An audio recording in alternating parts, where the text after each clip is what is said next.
Hey guys, this is Joe, founder and host of Startuprad.io. As you guys may already know, I've run this podcast full-time since January 2021. I'm very happy to announce that Anchor FM is my sponsor for this podcast. If you haven't heard about Anchor, it's the easiest way to make a podcast. Let me explain. It's free and it's easy to use, even for a newbie. There are creation tools that allow you to record and edit your podcast right from your phone or computer. Anchor will distribute your podcast for you so it can be heard on Spotify, Apple Podcasts, and many more. You can make money from your podcast with no minimum listenership. It's everything you need to make a podcast in one place. Download the free Anchor app or go to anchor.fm to get started.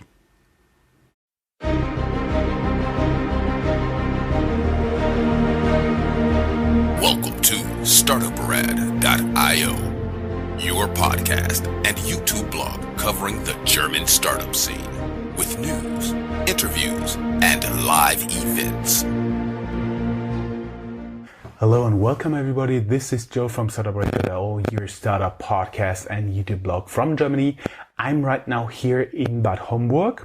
It's a very nice and small town north of Frankfurt. And I'm here because I do have again a startup founder here with me. Welcome, Marc. Hey Joe, good to have you here. I'm Marc Gille from StartupTHING Technologies, and we are the provider and manufacturer of ThingIt, the digitalization platform, which basically serves the needs in smart office and mixed-use buildings. Okay, you already said it. You founded a startup here in beautiful Bad Homburg. We did. Yes, but more interesting for me is where do you come from? Because I've stalked you a little bit in the, on LinkedIn, and I actually found you've been a founder of a startup, successfully sold it to a larger company, then been with the company in New York for some years, and then you came back. That's correct. So originally I'm a physicist. I left that business quite a while ago, about 25 years. And I've mainly worked in software integration technologies for the last 25 years. The last major thing I did before founding ThingIt was another startup, actually also founded in Frankfurt in 2000. And that was a business process management platform, basically a technology to support workflows and business processes between people and people, or people and systems. This company I sold to a larger US company in 2006, worked for that company for a while, went to New York, and worked in the US for quite a while and internationally, and then founded ThingIt actually in Brooklyn, but decided to come back to Germany for good. Was it complex to actually set up the company legally in the US and then move it over, or was it just easygoing? In all fairness, it had some complexity, but by now I think we have resolved all aspects of that complexity. How many years took this resolution of issues? I think the first baby steps with the technology are almost 5 years ago.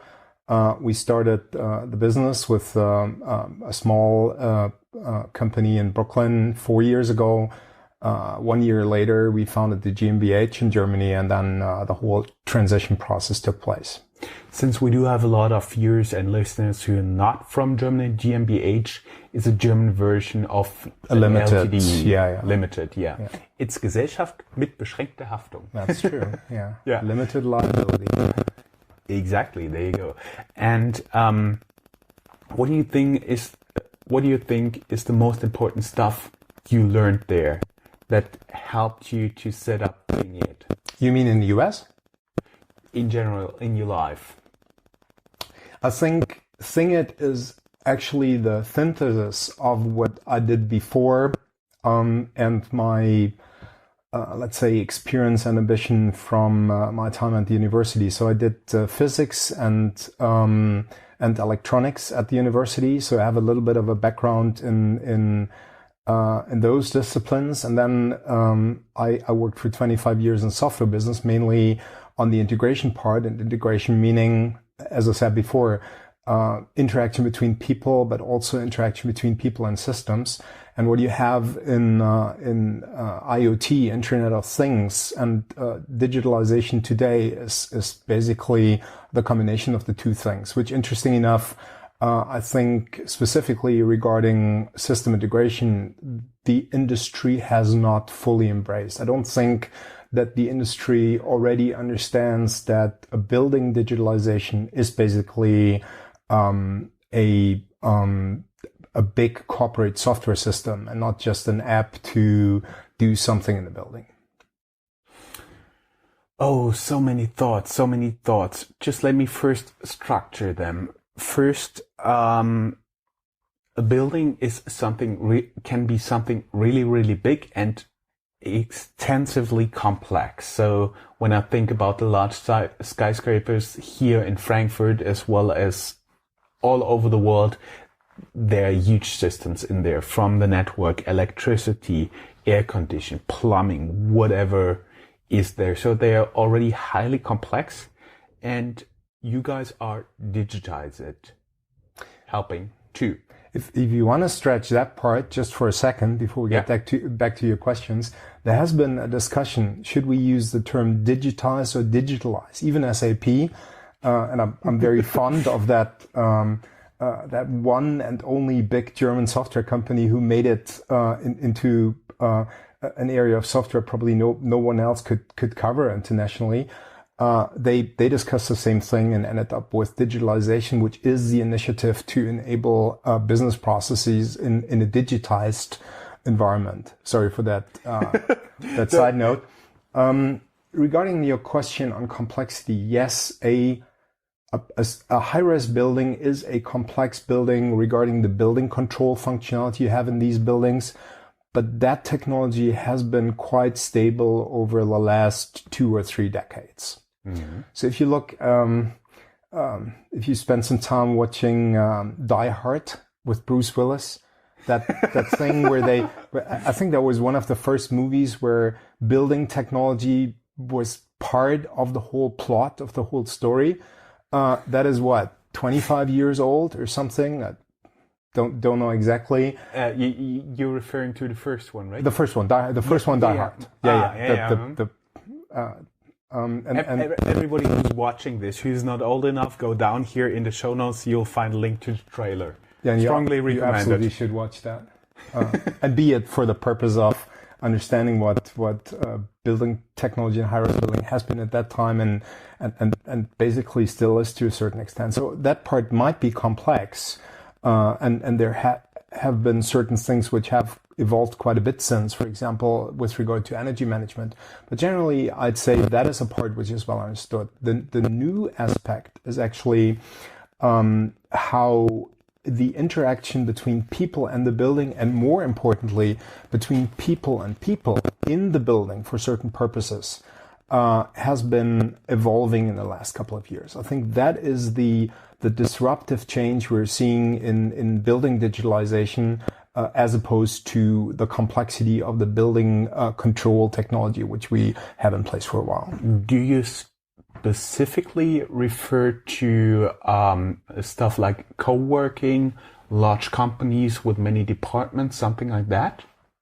Absolutely. So co-working is a great example, and here's why. What co-working is about is not necessarily about companies like WeWork or the like. It's really about how can I apply a shift in the way of how I want to work with others, so that I support it with technology. So first and foremost, it's an organizational change. I want certain things. I want people to choose their desks freely or based on a project scenario or a daily changing scenario. And to allow them to do this is quite difficult if you don't have technology in place which supports that. So it is the main reason for doing all these things is really an organizational, a strategic decision, but the support comes from the technology. And you will find a lot of examples like this, a flexibility the business requires and technology just supports.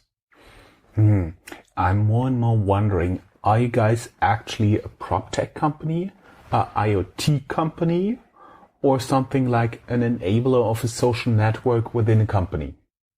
Excellent within question. a building. So with regard to IoT, first and foremost, we would never consider ourselves to be an IoT platform. Whereby I'd say an IoT platform is something which connects arbitrary devices, sensors, actors, what have you, to the cloud. That's an IoT platform. Manages these things, deals with all the protocols, does firmware upgrades, does a digital twin, asset management. We do all these things. Matter of factly, we have to. But that is just enabling technology for what we really do. And probably PropTech, and even more so, an enabler for social and business interaction is really what we do. That's why we refer to ourselves as digitalization platform, which, if you want to draw an architectural diagram of a system, I would put on top of an IoT platform. We have IoT platform aspects in our system, but again, only to support the interaction aspects you mentioned above. Can we make like a little bit more specific example when you use THING-IT in a building, let's say a small co-working space? How would you work with them? How would you enable like certain meetings, whatever? Can you give us like a very small scale example of what you guys doing? Why don't we do what you usually do in software? We do a little user story of what someone would experience in a digitalized building, and we would see where IoT integration comes into play, integration with building control, and the social and business aspects you mentioned. So assume that let's say you are a tenant in the Cube Berlin, which is a very prestigious building that just completed. It's awesome architecture from Danish architects. CMO is the developer. A beautiful building right across the Angela Merkel's place of work. And what this building, you were a tenant in that building. You want to invite someone to work with you in a meeting, a lawyer, a whatever, consultant. That person might arrive at the central station in Berlin, walks towards the building.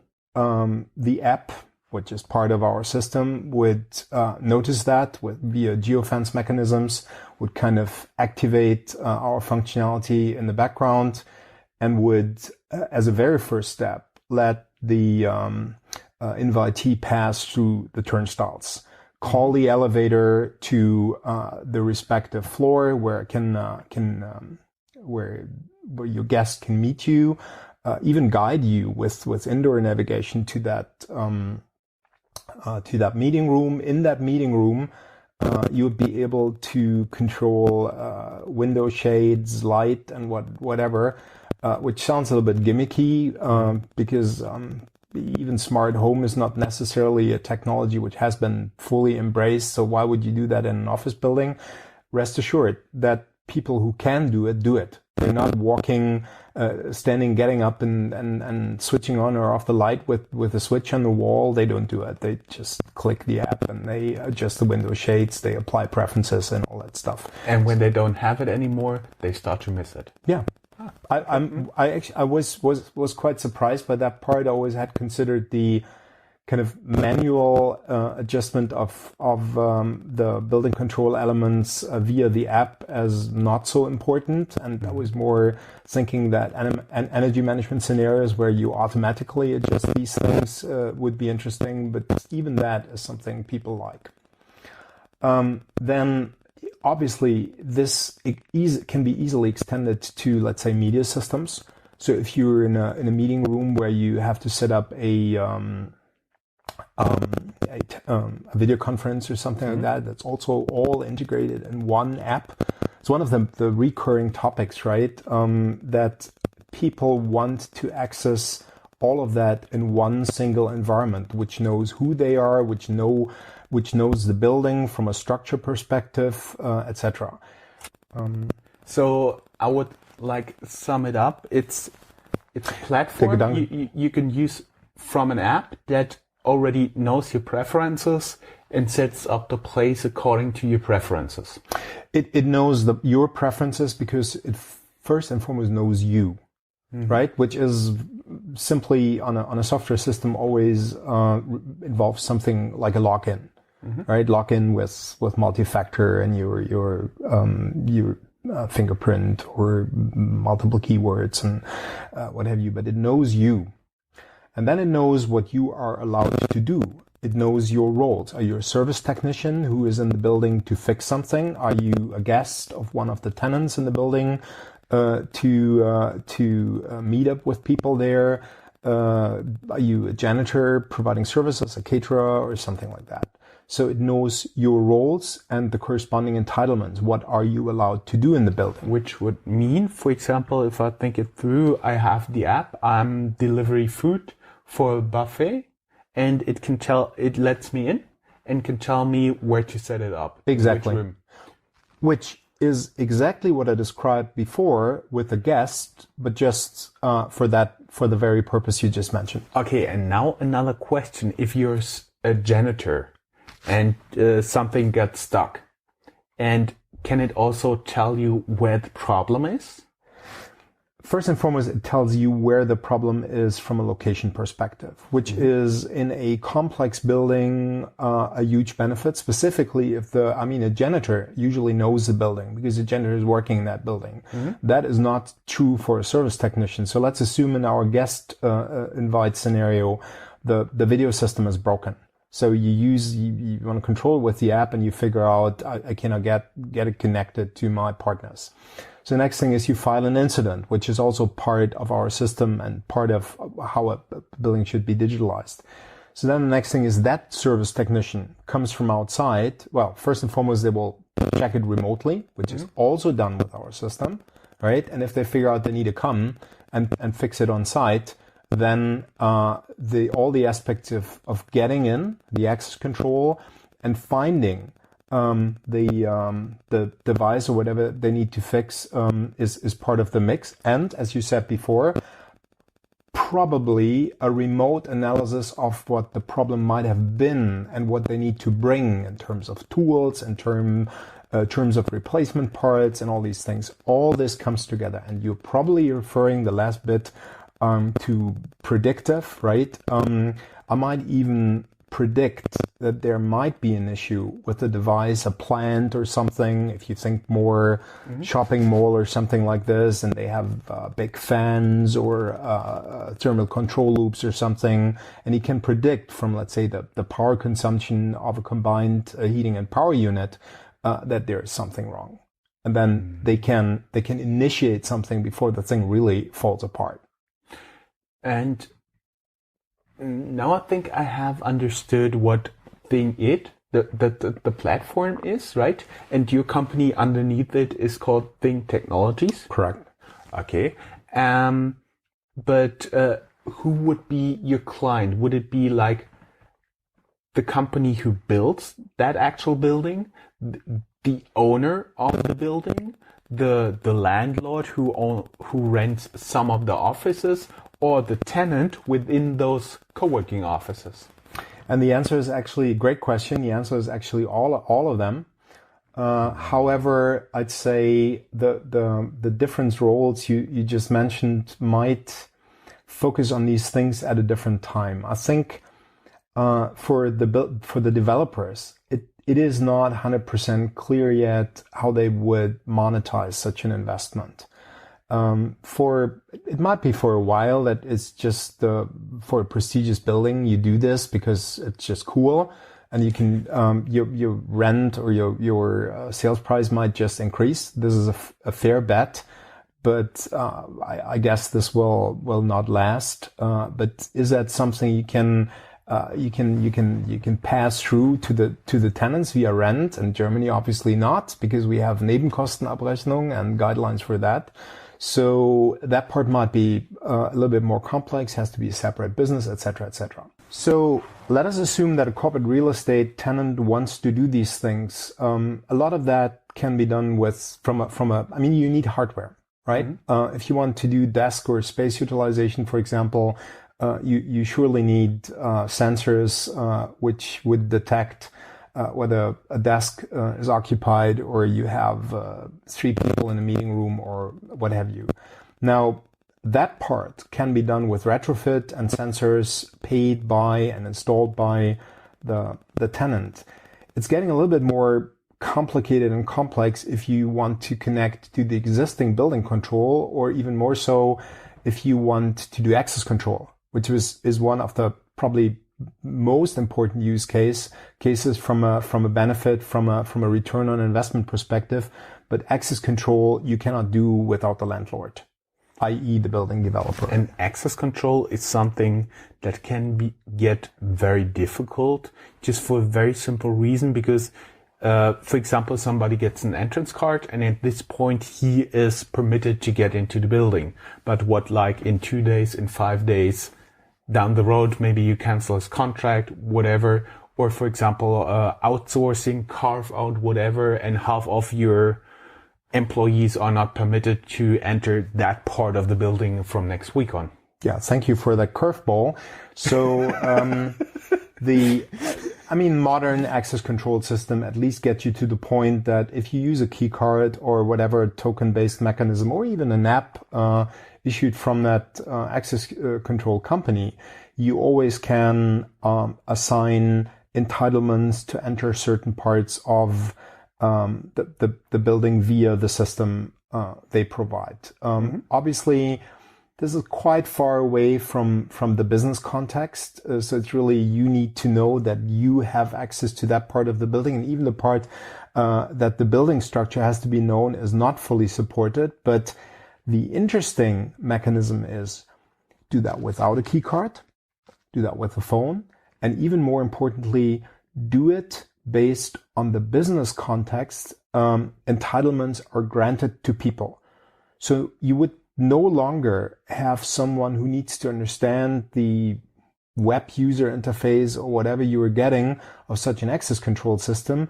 It's more like, because you're inviting someone as a guest to your premises, let's say at the Cube in Berlin, the system would know, oh, you as the host, you are on the 6th floor, and that's why I have to, and there are certain rules in the system pre-configured that your guests have this and that access to the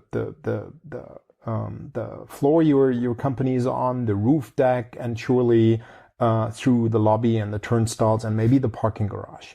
So based on that, just the gesture of inviting that user as a guest is sufficient to get all the entitlements in the access control system set properly so that you can get in, and more importantly, revoke those entitlements, let's say 1 hour after the meeting is over. And that part, which usually is done by a person, it's error prone, and you need to train people, etc., comes correct by construction and comes specifically for the different use cases: guest invitation, service technician, catering, etc. That's a huge benefit, and it's all transparent for the end users. No one has to do anything. That is quite a lot, and I do believe we could talk for hours and hours to come about stuff like that, elevators, what was wrong with the building in Die Hard and whatever. But let's get to a few more like closing questions. At this point right now, January 2020, by the way, thank you for making the time on a Saturday afternoon here. What are you looking for, like in terms of clients, investors, corporations, partners?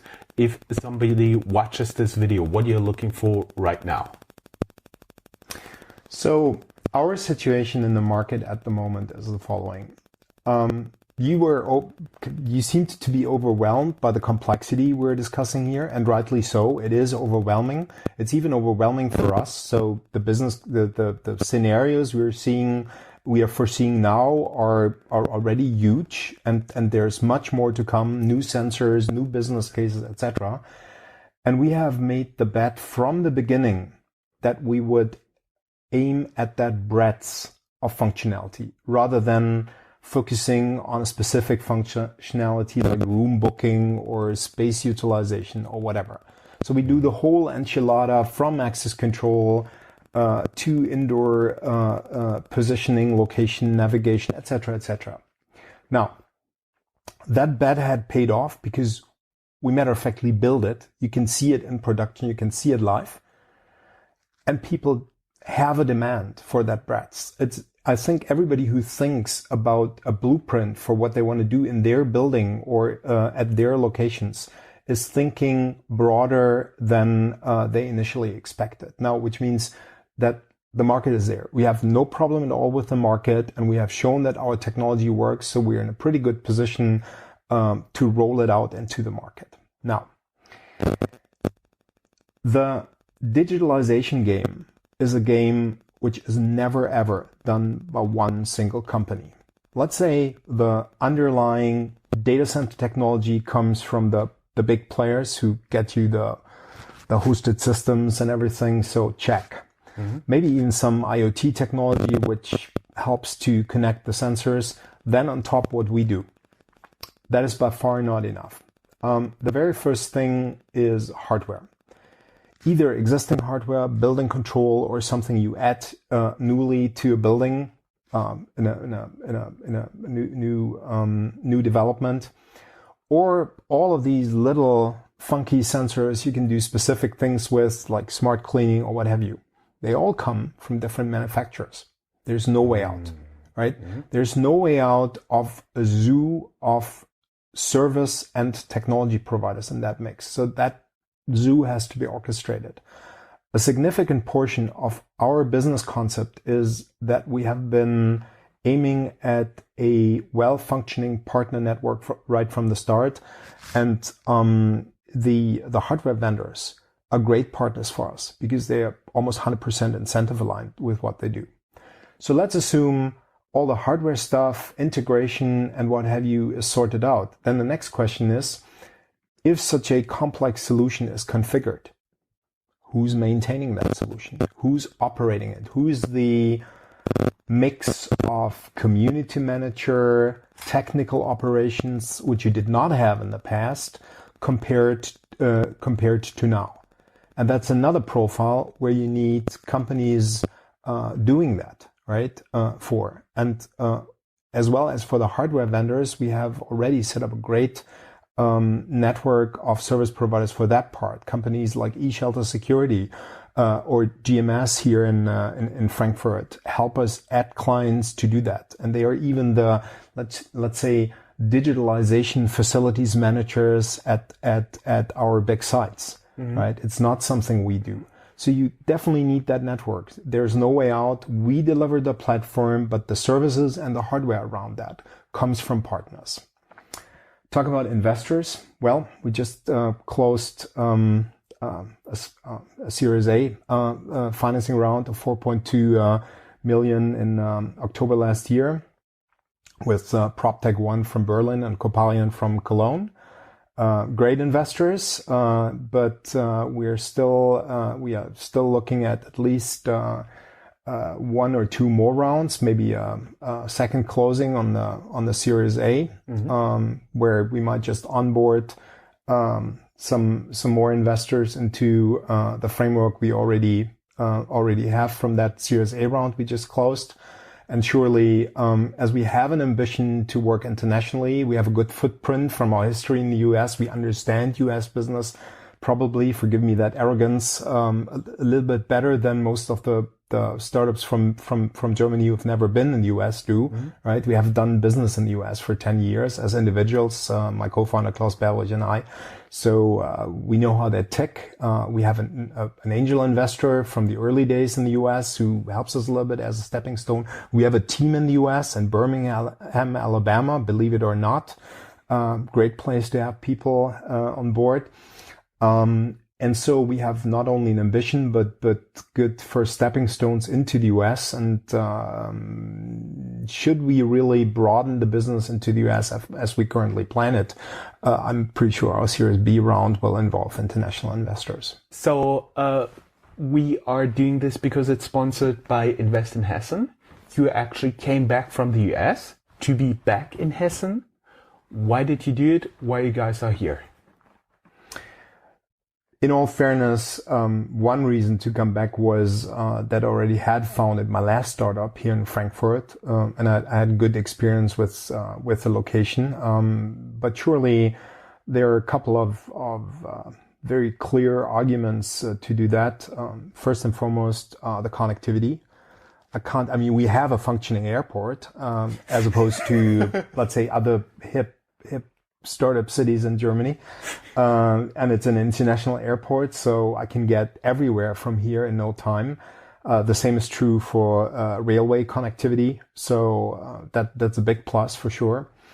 Even the electrons travel fast to Frankfurt. We have the biggest node for the German internet here. That's one of the reasons that we have big data centers right around the corner. Interesting enough, somehow connected to our investors, and then the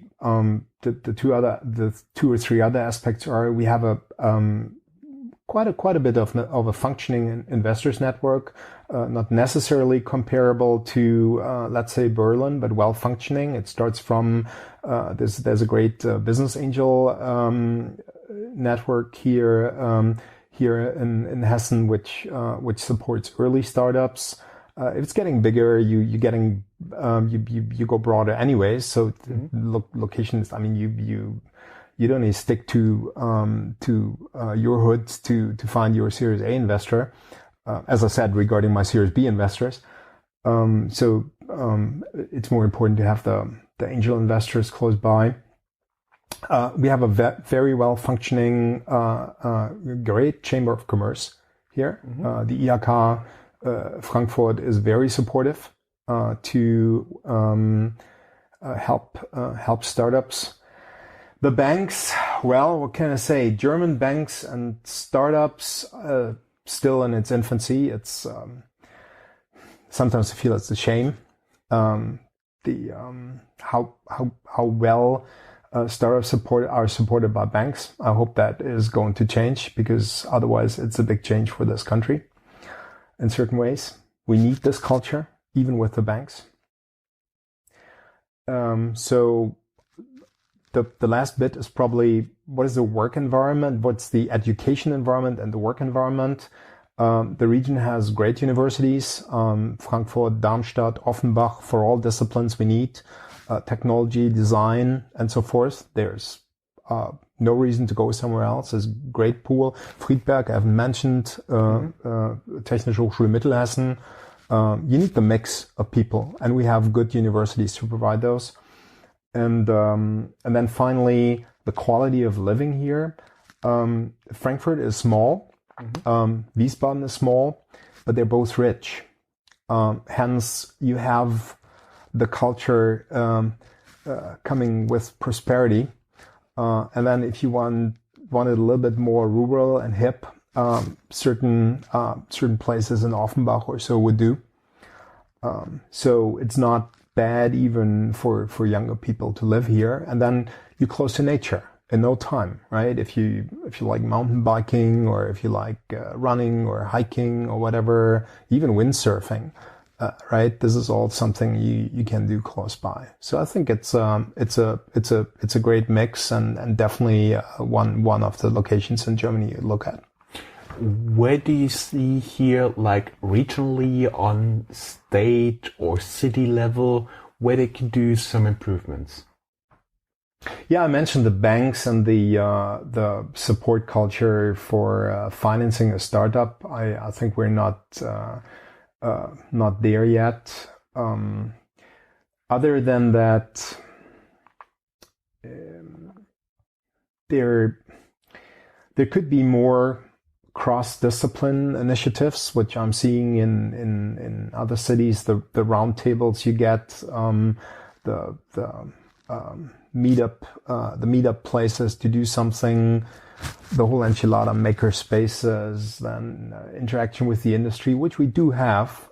If you look a little bit broader, chemical industry, we have the banks, we have investors in the real estate business having their headquarters or at least a subsidiary in Frankfurt.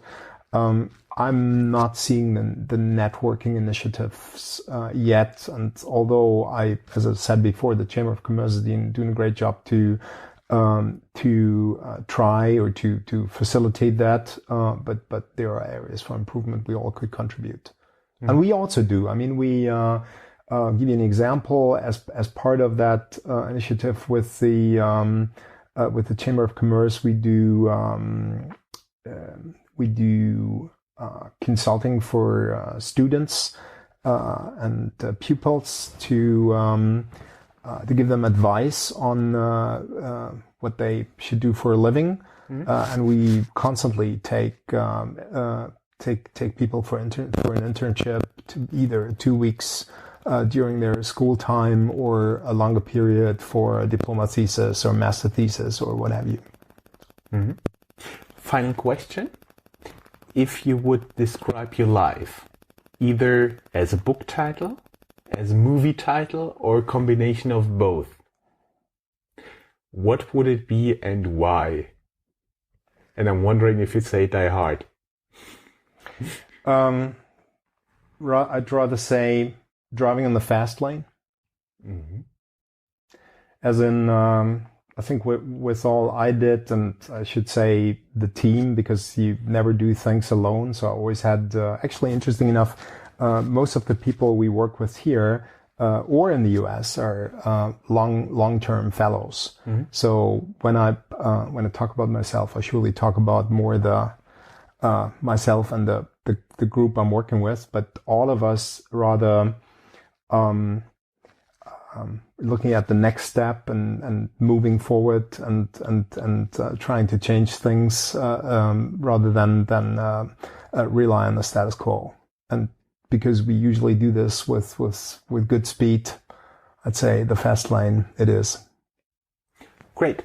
That was basically everything I had to ask. Everybody who would like to learn more, go down here in the show notes.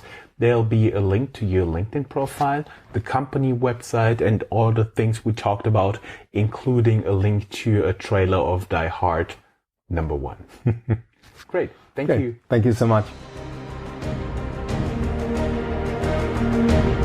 That's all, folks. Find more news, streams, events, and interviews at www.startuprad.io. Remember, sharing is caring.